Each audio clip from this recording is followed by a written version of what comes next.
Yo, welcome to your favorite podcast, the M&B podcast. Since the last time I made a video, there has been a lot of juicy rumors, a lot of updates, and a lot of completed deals in the world of transfer. Today, I'm going to be dissecting a lot of it. Hopefully, I'm able to touch as many as I can. Let's go. First of all, this is a Chelsea-based channel, so I'm going to be starting with the Chelsea news. So the last time I made the video, I was anticipating the completion of the Caicedo deal, Mason Mount to Manchester United deal, and now I can confirm that it's already been signed, sealed, and delivered. And here we go.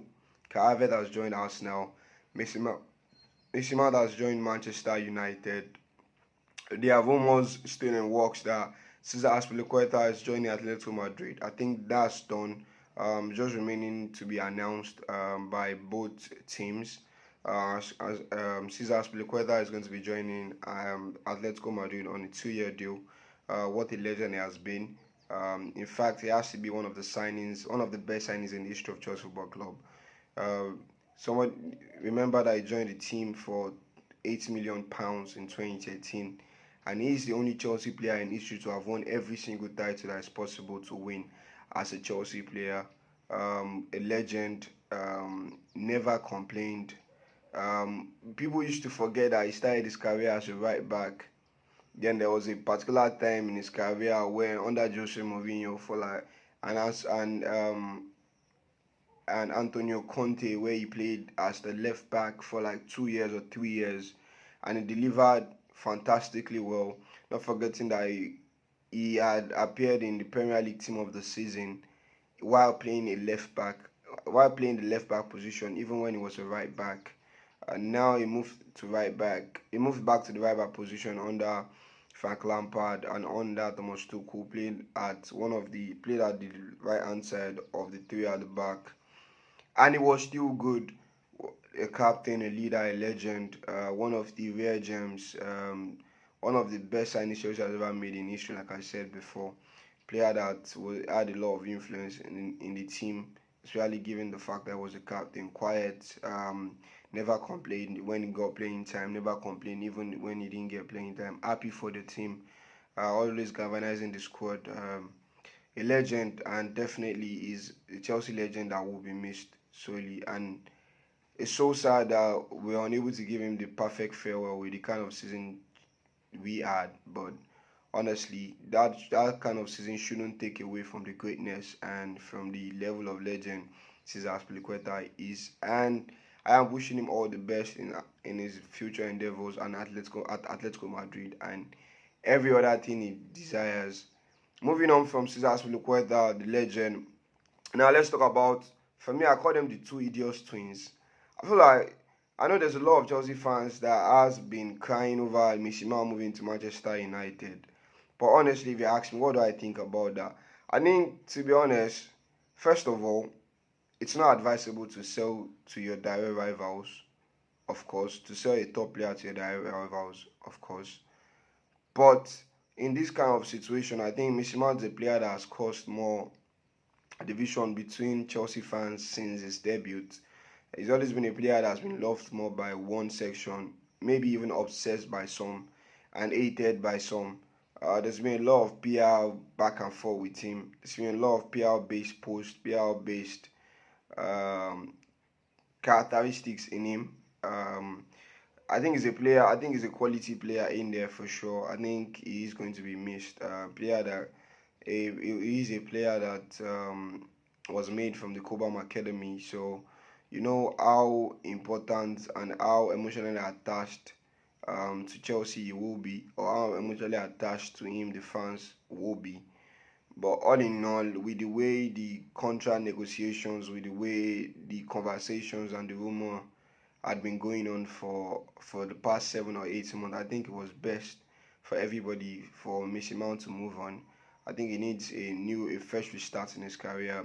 He has had a terrible season. I think you can say that for every Chelsea player, but maybe 2 or 3 that have had a terrible season last season. He had a season. His season was mostly affected by injuries and a lot of off-field noise due to the contract negotiations. So honestly, I think it is a good resolution. I think it fits in into Manchester United midfield straight away. He's a good box-to-box midfielder. He's somebody that works hard. I think the major quality of Mason Mount is his relentless ability to press and work hard for the team. So a midfield of Mason Mount, Casemiro, and Bruno Fernandes, I think it has to be one of the strongest in the Premier League. And there's a lot of people that are skeptical about how the midfield could work, but like I said, honestly, the way in the kind of form Mason Mount is at now, or the kind of, let me say, the kind of stage he is in his career compared to Christian Eriksen, I'm always going to pick a Mason Mount over Christian Eriksen as of right now, due to the kind of the stage they are both in their career. So if a Casemiro, Bruno Fernandes, and Christian Eriksen midfield could get Manchester United to the top three in the Premier League last season, of course, a young and mobile and a more athletic Mason Mount in the midfield, replacing Christian Eriksen. And Christian Eriksen coming later on in the game too, has the experience to control the tempo of the game. For sure, can actually even do much more better. There's a lot of Chelsea fans that has been like down. I know some that have been excited as well, and they're happy about the news. I'm just grateful that, and I'm just happy that we got to see him. He got to achieve his dreams of playing for the team, and the relationship with the board and the team got bad along the line, and I think we just reached a perfect resolution, which is everybody moving on. And of course, I don't wish him the best because he's playing for a rival team, and I wish like the team Chelsea continues to win. But honestly, I think it's a good signing for Manchester United, a game changer for them. Not necessarily mean that we miss him out now they could win the league, but at least it is a signing that, yeah, that screams a lot. That shows that Manchester United are buffing off their squad. Is a signing that improves their squad. Maybe not immensely, but is a signing that improves their squad and it's going to and it contributes to the quality of their midfield for sure. And you can see how highly they rate him or how highly they see his transfer when they give him the iconic number 7 shirt. I think that's everybody like that's the biggest shirt in the history of Manchester United. So giving Messi Mount the same shirt that Cristiano Ronaldo had won, Eric Cantona had won, that Brian Robson had won, that David Beckham had won. So you could see how highly they rate him, and given by the success of the past 4 number 7s before Cristiano Ronaldo came back, I think you could say they all have flattered to deceive. So fingers crossed. Let's see if Messi Mount will be able to shoulder those broad responsibilities of having that number 7 shirt at his back, on his back. Then moving on from Messi Mount, I'll talk about Kai Havertz. I think Chelsea sent Kai Havertz for £65 million. For me, it's a miracle. I was part of the people that expected him to be sold, but I did not expect the amount of teams that came in for him or that were interested in him to be interested. There was a particular time it was Real Madrid for 40 something million pounds. There was even Bayern Munich. I was expecting Bayern Munich because of course it's a German player that is playing in the top European team. Automatically there are going to be links of him moving to Bayern Munich or Borussia Dortmund or even back to Bayern Leverkusen. But though I know Bayern Leverkusen does not have the amount of money Chelsea was quoting for him, so to get £65 million from Kai Havertz moving to Arsenal, Kai Havertz is a strange player in a way. Given by his nickname in German, which in English means a player that can do everything. Funny enough, Kai Havertz is a player that flatters to deceive a lot. He's been there for 3 seasons, and there's no single Chelsea player that can come out to tell me exactly where his favorite position is or what is his motive for the team or what does he do for the team. So honestly, I'm excited. I'm happy we got £65 million from him, and I'm curious to see how and what position Mikel Arteta deploys him into his Arsenal team. Yeah, there's a lot of people that have been saying, yeah, he's going to be picking up the left midfield position, central midfield position that Granit Xhaka will be vacating because he's moving to Bayern Leverkusen. Kai Havertz, which is weird to me because Kai Havertz is one of the players that does not create enough chances for players that play high up the pitch. He's created. I think he has 7 assists in the Premier League since he joined Chelsea for the past 3 seasons. And this is a player that you want to deploy in a creative position. I think honestly, the more you look at it, the more I don't know, the more I fail to understand, or the more I don't get what Mikel Arteta is doing. But if there's one thing Mikel Arteta has proved to us last season, is he is a genius, and he shouldn't be doubted. And this is a player that I'm also looking forward to. I'm also curious to see if he is able to deliver the immense potential that everybody knows he has in him. Maybe Mikel Arteta is able to bring that out of him, and we can see the old Kai Havertz that we all saw and love from Bayer Leverkusen. Then moving on from Kai Havertz, the deals for Kalidou Koulibaly, the deals for Edouard Mendy has been officially been announced. The deal for Hakim Ziyech fell through. I think no matter how you feel or your feelings towards Hakim Ziyech, I think you should feel for him. Given that from the last day of the transfer deadline, and January transfer window, he was supposed to be moving to PSG. Then somebody at Chelsea or somebody at PSG messed the transfers up. There was nobody to reply to the fax of PSG, so he was unable to move to PSG. Then, which was strange, given the fact that he had a very good World Cup, and now he was supposed to move to Al Nassr, and there are reports saying he failed a medical. So he is a player that can catch a break, but I expect Chelsea to still find a book for him. I expect Chelsea and him to come to a mutual agreement on his contract in the next couple of weeks for sure. Yeah, also there are rumors also that AC Milan are interested in Christian Pulisic. AC Milan had a bid rejected by Chelsea of worth £40 million, but they've actually put in a second bid for £18 million, and we are still hoping for. I'm still hoping to see if the Chelsea board will agree to the deal, will accept the bid. Um, he is a player that also flattered to deceive. Though he had some moments, especially everybody remembers the 2020 COVID period, whereby he was unstoppable, was literally one of the best wingers in the Premier League, of definitely like top two of best players of Chelsea during the COVID period. Pulisic and Jude were so immense for the team in ensuring that Chelsea actually qualified for the Champions League. But since then, he has flattered to deceive. A lot of injuries has affected his time at Chelsea. Lack of opportunity to play. When he played, they didn't deliver, didn't perform on the highest level. Didn't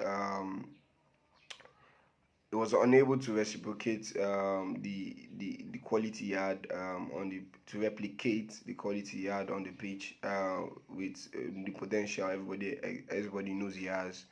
Another player that I think needs a fresh start, and playing in the AC Milan team with Giroud, with Rafael Leao and Robben Loftus-Cheek, and the front four is a front four that's mouth-watering, and is a signing that I know it's going to excite a lot of Milan fans. And hopefully, if I expect Chelsea to reject the bid, I expect Chelsea to want around £25 million for him, because Christian Pulisic is a very quality player. But hopefully, if he goes to AC Milan, he is a player that, of course, I know he can revive his career from there. And it's one of those players that you really want to see succeed in their career. Then I mentioned RLC, Robben Loftus-Cheek finally ended his 19 years association with Chelsea Football Club to join AC Milan. What a player he has been for Chelsea. Of course, a lot of injuries. He had his best moment under Mauricio Sarri in the 18-19 season. He was untouchable. He was the second best player after Eden Hazard. He was already trying to maximize his potential until that injury struck before in the friendly game before the Europa League final. But all in all, he has been able to stick around Chelsea. He has been a very good utility player, deployed in the right back position, in the wing position, in the defensive midfield position, central midfield position. He has been able to contribute immensely to Chelsea, and he's a player that every Chelsea fan I know is sad to see leave, but he's also a player that every Chelsea fan is rooting for him to succeed. And I know for sure with the skill set he has and his build and his physique, I know that he can cause a lot of damage in the Italian Serie A. Then I've been talking about outgoing since. Let's talk about incomings. Chelsea finally announced the signing of Nicolas Jackson from Villarreal, a striker.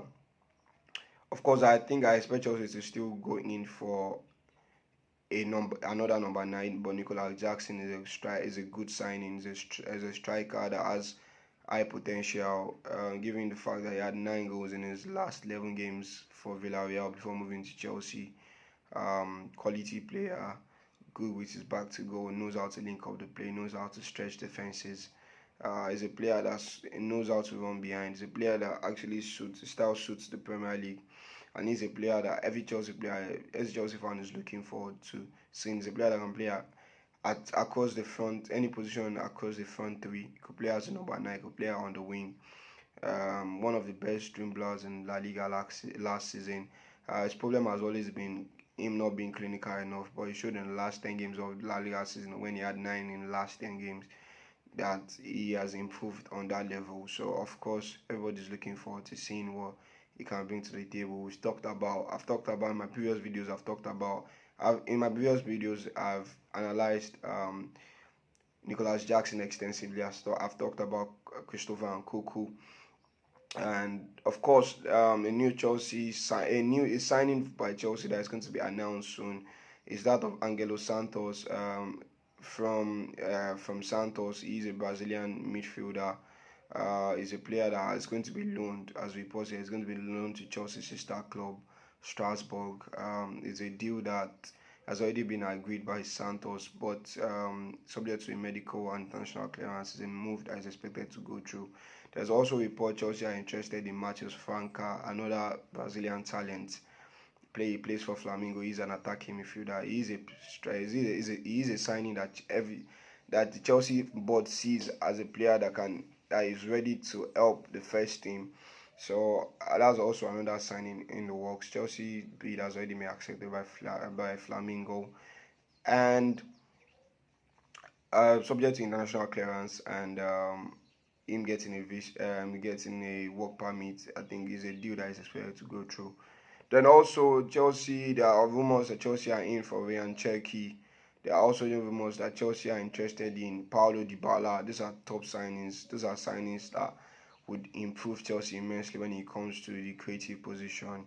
There was a report Chelsea linking Gabby Vega to Chelsea, but it looks like he's moving to Paris Saint-Germain now.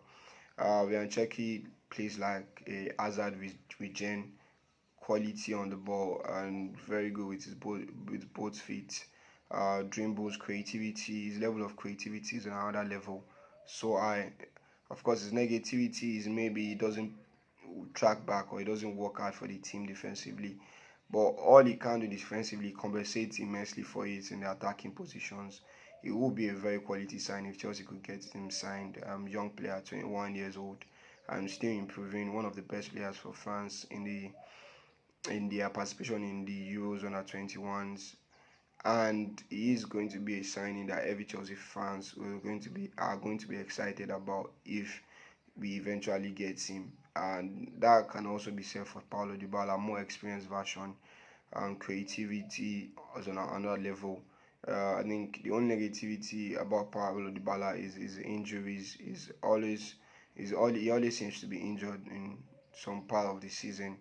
But apart from that, he's a good signing. I think signing for £12 million, for me, is going to be a steal in the current transfer market.